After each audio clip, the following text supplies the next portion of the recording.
Hi, my name is Stephanie Chen, and today I've been given the wonderful opportunity of introducing Lillie Ireland. Ever since she joined in 9th grade, our class has been so much brighter.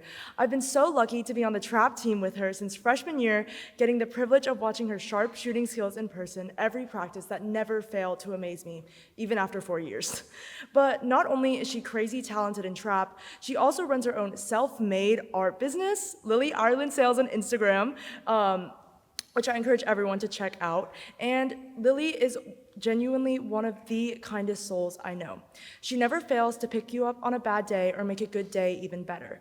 Now, I know everyone can't wait to hear what amazing words she has to share with us, so now I give you Lillie and Grace Ireland.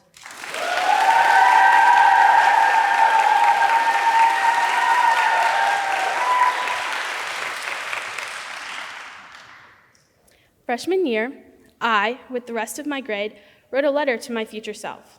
Me right now. Or maybe me 6 or 7 weeks ago when I read it for the first time. I was excited to read it because I could not remember what I wrote. And we were just going to have to see. I opened the letter talking about how I was writing under a sky full of stars that I couldn't see in Memphis. I hoped future me would still love the beauty of them. I continued the letter talking about how I had made friends but still kind of felt like the odd one out.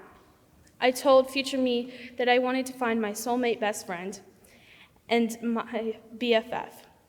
As I started to wrap up the letter, I wrote a list of hopes that future me was now or still doing. I hoped I still wanted to go to Mississippi State and still loved football.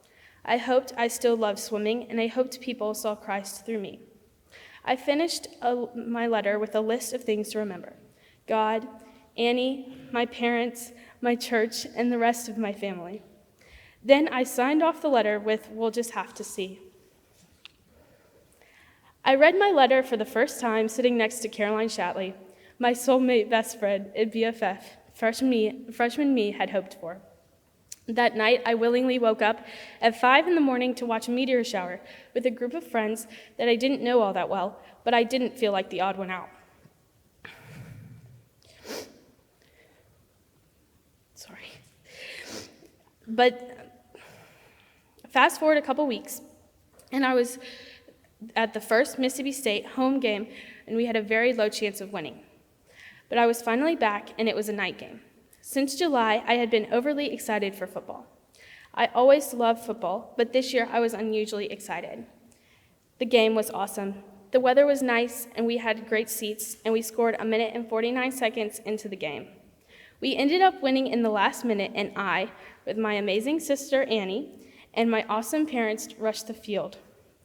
It reinforced my childhood desire to go to Mississippi State for college and my love for football.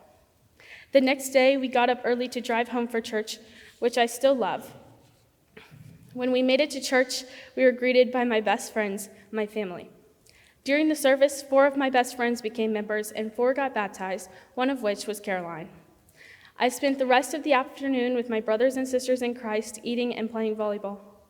The next day, I had my final swim meeting, which I spent 4 days a week all summer preparing for. And now, when I don't know what's going to happen, I've just shrugged and said, "We'll just have to see." Freshman me could never have imagined me today. I know the only reason I am here today is because of God's plan in my life. God was faithful to freshman me. I can't imagine what God has in store for my life in the years to come, but I know that He will be faithful to freshman me next year and every year after that. For I know the plans I have for you, declares the Lord, plans to prosper you and not to harm you, plans to give you a hope and a future. So we'll just have to see.